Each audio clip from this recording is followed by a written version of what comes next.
President Faust, members of the Harvard Corporation and the Board of Overseers, members of the faculty, proud parents, and above all, graduates.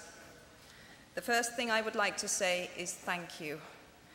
Not only has Harvard given me an extraordinary honor, but the weeks of fear and nausea I have endured at the thought of giving this commencement address have made me lose weight.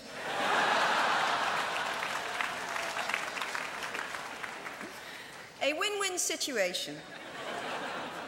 Now all I have to do is take deep breaths, squint at the red banners, and convince myself that I am at the world's largest Gryffindor reunion.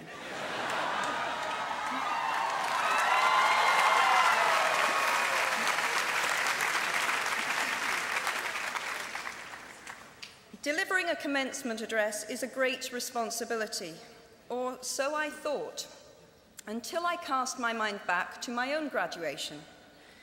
The commencement speaker that day was the distinguished British philosopher, Baroness Mary Warnock. Reflecting on her speech has helped me enormously in writing this one, because it turns out that I can't remember a single word she said.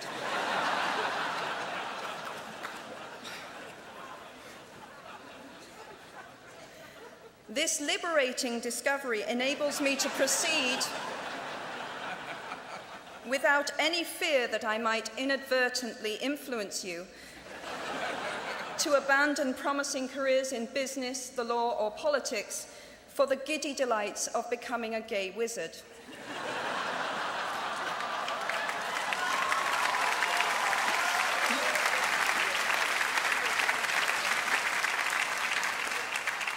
You see, if all you remember in years to come is the gay wizard joke, I've come out ahead of Baroness Mary Warnock. Achievable goals, the first step to self-improvement. Actually, I have racked my mind and heart for what I ought to say to you today. I have asked myself what I wish I had known at my own graduation, and what important lessons I have learned in the 21 years that have expired between that day and this. I have come up with two answers. On this wonderful day when we are gathered together to celebrate your academic success, I have decided to talk to you about the benefits of failure. And as you stand on the threshold of what is sometimes called real life, I want to extol the crucial importance of imagination. These may seem quixotic or paradoxical choices, but bear with me. Looking back at the 21-year-old that I was at graduation is a slightly uncomfortable experience for the 42-year-old that she has become. Half my lifetime ago, I was striking an uneasy balance between the ambition I had for myself and what those closest to me expected of me. I was convinced that the only thing I wanted to do, ever, was write novels. However, my parents, both of whom came from impoverished backgrounds and neither of whom had been to college, took the view that my overactive imagination was an amusing personal quirk that would never pay a mortgage or secure a pension. I know the irony strikes with the force of a cartoon anvil now, but... So they hoped that I would take a vocational degree. I wanted to study English literature. A compromise was reached that in retrospect satisfied nobody, and I went up to study modern languages. Hardly had my parents' car rounded the corner at the end of the road than I ditched German and scuttled off down the classics corridor. I cannot remember telling my parents that I was studying classics. They might well have found out for the first time on graduation day. Of all the subjects on this planet, I think they would have been hard put to name one less useful than Greek mythology when it came to securing the keys to an executive bathroom. Now, I would like to make it clear in parenthesis that I do not blame my parents for their point of view. There is an expiry date on blaming your parents for steering you in the wrong direction.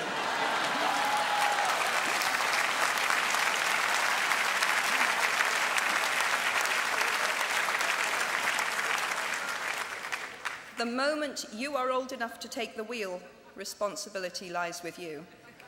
What is more, I cannot criticize my parents for hoping that I would never experience poverty. They had been poor themselves, and I have since been poor, and I quite agree with them that it is not an ennobling experience. Poverty entails fear and stress, and sometimes depression. It means 1,000 petty humiliations and hardships.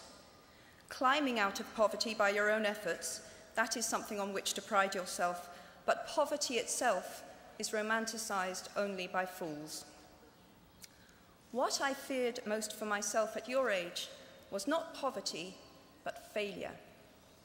At your age, in spite of a distinct lack of motivation at university, where I had spent far too long in the coffee bar writing stories and far too little time at lectures, I had a knack for passing examinations, and that, for years, had been the measure of success in my life and that of my peers.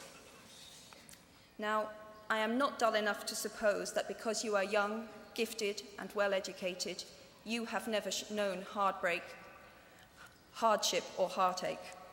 Talent and intelligence never yet inoculated anyone against the caprice of the fates, and I do not for a moment suppose that everyone here has enjoyed an existence of unruffled privilege and contentment. However, the fact that you are graduating from Harvard suggests that you are not very well acquainted with failure. You might be driven by a fear of failure quite as much as a desire for success. Indeed, your conception of failure might not be too far removed from the average person's idea of success. So high have you already flown. Ultimately, we all have to decide for ourselves what constitutes failure. But the world is quite eager to give you a set of criteria if you let it. So I think it fair to say that by any conventional measure, a mere 7 years after my graduation day, I had failed on an epic scale. An exceptionally short-lived marriage had imploded, and I was jobless, a lone parent, and as poor as it is possible to be in modern Britain without being homeless. The fears that my parents had had for me and that I had had for myself had both come to pass, and by every usual standard, I was the biggest failure I knew. Now, I'm not going to stand here and tell you that failure is fun. That period of my life was a dark one, and I had no idea that there was going to be what the press has since represented as a kind of fairy tale resolution. I had no idea then how far the tunnel extended, and for a long time, any light at the end of it was a hope rather than a reality. So why do I talk about the benefits of failure? Simply because failure meant a stripping away of the inessential. I stopped pretending to myself that I was anything other than what I was, and began to direct all my energy into finishing the only work that mattered to me. Had I really succeeded at anything else, I might never have found the determination to succeed in the one arena where I believed I truly belonged. I was set free because my greatest fear had been realized, and I was still alive, and I still had a daughter whom I adored, and I had an old typewriter and a big idea. And so rock bottom became the solid foundation on which I rebuilt my life. You might never fail on the scale I did, but some failure in life is inevitable. It is impossible to live without failing at something, unless you live so cautiously that you might as well not have lived at all, in which case you fail by default. Failure gave me an inner security that I had never attained by passing examinations. Failure taught me things about myself that I could have learned no other way. I discovered that I had a strong will and more discipline than I had suspected. I also found out that I had friends whose value was truly above the price of rubies. The knowledge that you have emerged wiser and stronger from setbacks means that you are, ever after, secure in your ability to survive. You will never truly know yourself, or the strength of your relationships until both have been tested by adversity. Such knowledge is a true gift for all that it is painfully won, and it has been worth more than any qualification I ever earned.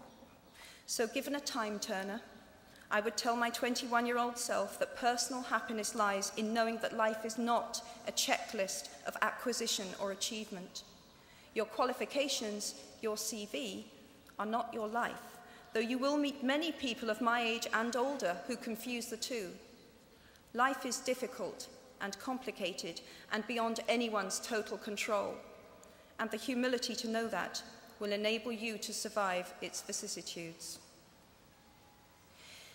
Now, you might think that I chose my second theme, the importance of imagination, because of the part it played in rebuilding my life, but that is not wholly so. Though I personally will defend the value of bedtime stories to my last gasp, I have learnt to value imagination in a much broader sense. Imagination is not only the uniquely human capacity to envision that which is not, and therefore the fount of all invention and innovation. In its arguably most transformative and revelatory capacity, it is the power that enables us to empathize with humans whose experiences we have never shared. One of the greatest formative experiences of my life preceded Harry Potter, though it informed much of what I subsequently wrote in those books. This revelation came in the form of one of my earliest day jobs. Though I was sloping off to write stories during my lunch hours, I paid the rent in my early 20s by working at the African Research Department of Amnesty International's headquarters in London.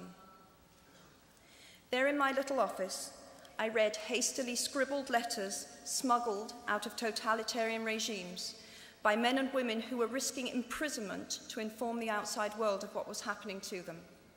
I saw photographs of those who had disappeared without trace, sent to Amnesty by their desperate families and friends. I read the testimony of torture victims and saw pictures of their injuries. I opened handwritten, eyewitness accounts of summary trials and executions, of kidnappings and rapes. Many of my co-workers were ex-political prisoners, people who had been displaced from their homes or fled into exile because they had the temerity to speak against their governments. Visitors to our offices included those who had come to give information or to try and find out what had happened to those they had left behind. I shall never forget the African torture victim, a young man no older than I was at the time, who had become mentally ill after all he had endured in his homeland. He trembled uncontrollably as he spoke into a video camera about the brutality inflicted upon him. He was a foot taller than I was and seemed as fragile as a child. I was given the job of escorting him back to the underground station afterwards, and this man, whose life had been shattered by cruelty, took my hand with exquisite courtesy and wished me future happiness. And as long as I live, I shall remember walking along an empty corridor and suddenly hearing, from behind a closed door, a scream of pain and horror such as I have never heard since. The door opened, and the researcher poked out her head and told me to run and make a hot drink for the young man sitting with her. She had just had to give him the news that in retaliation for his outspokenness against his country's regime, his mother had been seized and executed. Every day of my working week in my early 20s, I was reminded how incredibly fortunate I was to live in a country with a democratically elected government, where legal representation and a public trial were the rights of everyone. Every day, I saw more evidence about the evils humankind will inflict on their fellow humans to gain or maintain power. I began to have nightmares, literal nightmares, about some of the things I saw, heard, and read. And yet, I also learned more about human goodness at Amnesty International than I had ever known before. Amnesty mobilizes thousands of people who have never been tortured or imprisoned for their beliefs to act on behalf of those who have. The power of human empathy leading to collective action saves lives and frees prisoners. Ordinary people whose personal well-being and security are assured join together in huge numbers to save people they do not know and will never meet. My small participation in that process was one of the most humbling and inspiring experiences of my life. Unlike any other creature on this planet, human beings can learn and understand without having experienced. They can think themselves into other people's places. Of course, this is a power, like my brand of fictional magic, that is morally neutral. One might use such an ability to manipulate or control just as much as to understand or sympathize. And many prefer not to exercise their imaginations at all. They choose to remain comfortably within the bounds of their own experience, never troubling to wonder how it would feel to have been born other than they are. They can refuse to hear screams or peer inside cages. They can close their minds and hearts to any suffering that does not touch them personally. They can refuse to know. I might be tempted to envy people who can live that way, except that I do not think they have any fewer nightmares than I do. Choosing to live in narrow spaces leads to a form of mental agoraphobia, and that brings its own terrors. I think the willfully unimaginative see more monsters. They are often more afraid.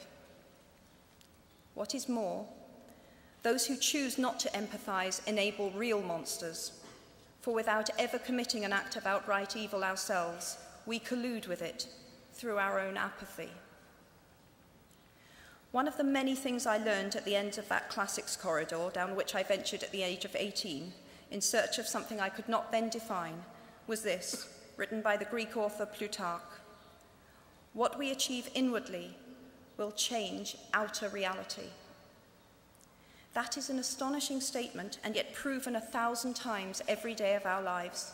It expresses in part our inescapable connection with the outside world, the fact that we touch other people's lives simply by existing.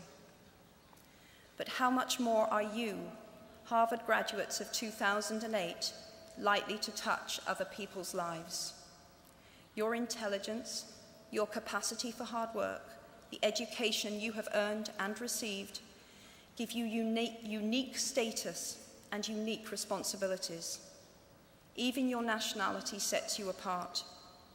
The great majority of you belong to the world's only remaining superpower. The way you vote, the way you live, the way you protest, the pressure you bring to bear on your government has an impact way beyond your borders. That is your privilege and your burden.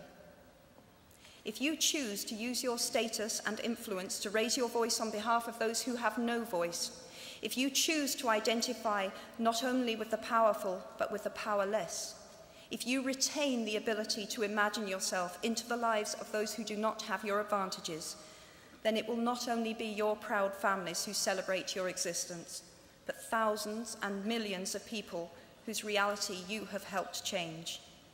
We do not need magic to transform our world. We carry all the power we need inside ourselves already. We have the power to imagine better. I am nearly finished. I have one last hope for you, which is something that I already had at 21. The friends with whom I sat on graduation day have been my friends for life. They are my children's godparents, the people to whom I've been able to turn in times of real trouble, people who have been kind enough not to sue me when I took their names for Death Eaters.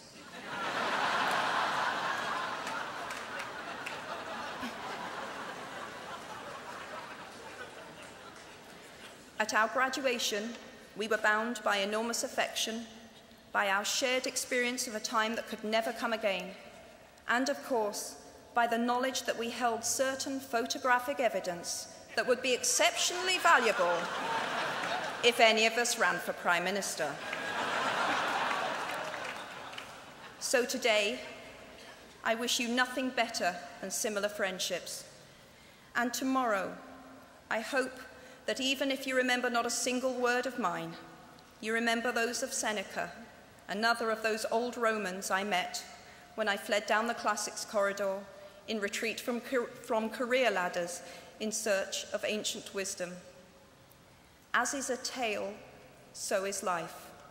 Not how long it is, but how good it is what matters. I wish you all very good lives. Thank you very much.